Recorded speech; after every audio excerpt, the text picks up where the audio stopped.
और सबसे पहले बात बांग्लादेश की। धोखे से बांग्लादेश की सत्ता में काबिज मोहम्मद यूनुस के दिन पूरे हो चुके हैं।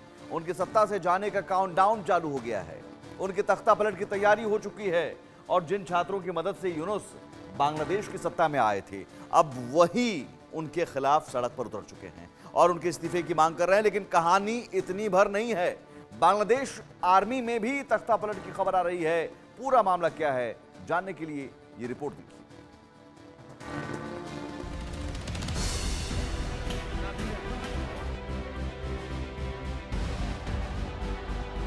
तो जिसकी भविष्यवाणी की जा रही थी, जिसका अंदेशा जताया जा रहा था, वो सच होने वाला है।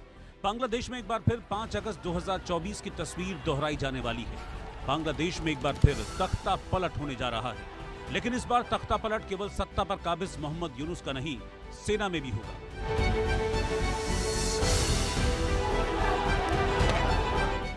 ये तस्वीरें इस बात का सबूत हैं कि बांग्लादेश में विरोध के सुर तेज होने लगे हैं। जो लोग आम जनता को झूठे सपने दिखाकर, झूठे वादे करके सत्ता में आए थे, जो 6 महीने से सत्ता की मलाई खा रहे हैं, आम जनता उन्हें सत्ता से उखाड़ फेंकने का मन बना चुकी है। और ये तस्वीरें उसी की शुरुआत का सबूत हैं।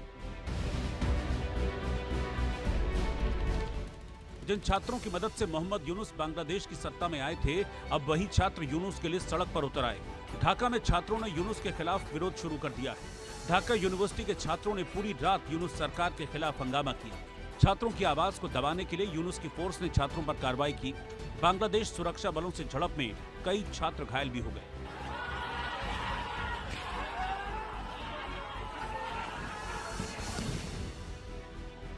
इतना ही नहीं, कभी इन छात्रों का चेहरा रहे हसनत अब्दुल्ला को ढाका में छात्रों ने दौड़ा दौड़ा कर पीटा।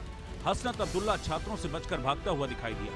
हसनत शेख हसीना के खिलाफ अगस्त 2024 में हुए विरोध प्रदर्शन में बढ़ चढ़कर शामिल हुआ था। इसने शिक्षा में सुधार के नाम पर छात्रों को बरगलाया था, उनसे झूठे वादे किए थे। इसने विरोध प्रदर्शन में शामिल छात्रों को पैसे भी दिए थे। यूनुस के सत्ता में आने के बाद से ये लगातार भारत के खिलाफ जहर उगल रहा था, लेकिन अब ये खुद उस जहर का शिकार हो गया है।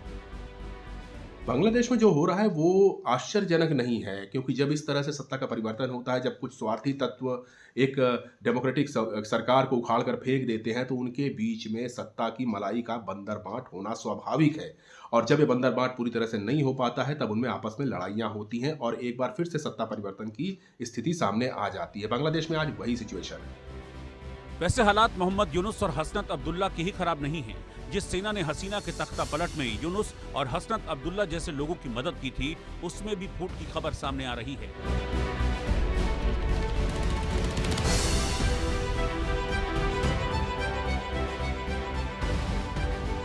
बांग्लादेश की सेना में तख्ता पलट की अटकलें लगाई जा रही है। ऐसी रिपोर्ट सामने आई है जिनमें दावा है कि देश में चल रही राजनीतिक उठापटक के बीच बांग्लादेश आर्मी चीफ वकारुज्जमा को हटाया जा सकता है।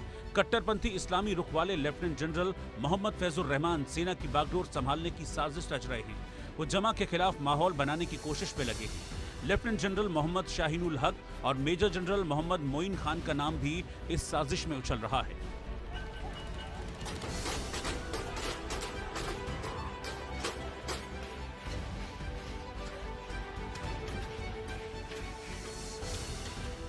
रहमान ने पिछले हफ्ते ढाका में पाकिस्तान की खुफिया एजेंसी ISI के चीफ और उसके प्रतिनिधिमंडल से मुलाकात की थी।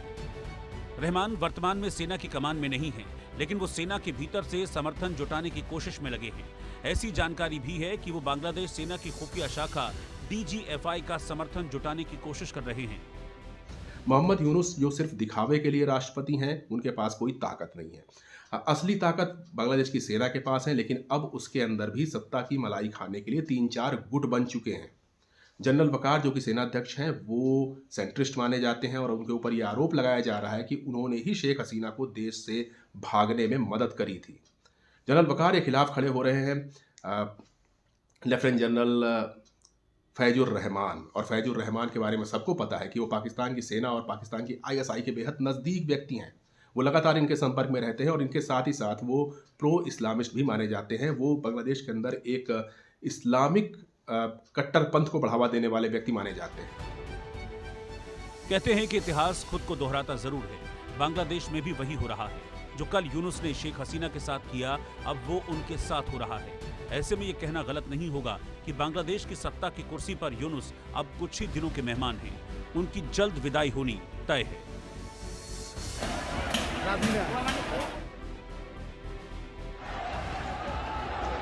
Bureau report, India news.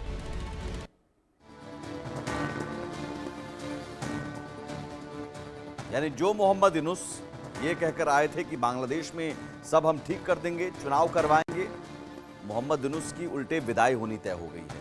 लेकिन सवाल यहां पर सेना में तख्तापलट को लेकर भी है। सवाल यह है कि क्या सेना में तख्तापलट को लेकर पाकिस्तान की एक बड़ी भूमिका होने वाली है, और क्या जो जनरल फैजुर रहमान हैं, जो पाकिस्तान गए थे मिलने ISI चीफ से, वहां के आर्मी प्रमुख से, आसिम मुनीर से मुलाकात हुई थी, क्या उस मुलाकात के बाद ही एक कॉन्स्पिरेसी शुरू हुई और जिसके बाद अब सेना में भी तख्तापलट की तैयारी हो रही है? तो क्या ये पाकिस्तान के इशारे पर सब कुछ हो रहा है? सवाल यही है। हमारे साथ दो मेहमान जुड़े हुए हैं। हरिमोहन कौशिक विदेश मामलों के जानकार हैं, निपुण आलमबायन हैं विदेश मामलों के जानकार। हरिमोहन जी, ये तख्तापलट, इससे पहले जो तख्तापलट हुआ उसके पीछे डीप स्टेट की बात कही जा रही थी कि अमेरिका से डीप स्टेट की भूमिका बड़ी रही और मोहम्मद यूनुस को उन्होंने वहां से यहां बिठा दिया। चूंकि वो सेंट मार्टिन आइलैंड नहीं दिया गया तो शेख हसीना से नाराजगी थी। लेकिन इस बार जो तख्तापलट की खबर है उसके पीछे रोल क्या पाकिस्तान का एक बड़ा होने जा रहा है? सर, पाकिस्तान के रोल से ज्यादा इंपॉर्टेंट है लोगों की आक्रामकता, लोगों का गुस्सा, लोगों की निराशा, और लोगों को, और खासकर वहां BNP और खासकर आवामी लीग से तो खैर चलो हम एक बार को मानकर चलते हैं कि हर कोई नाराज था,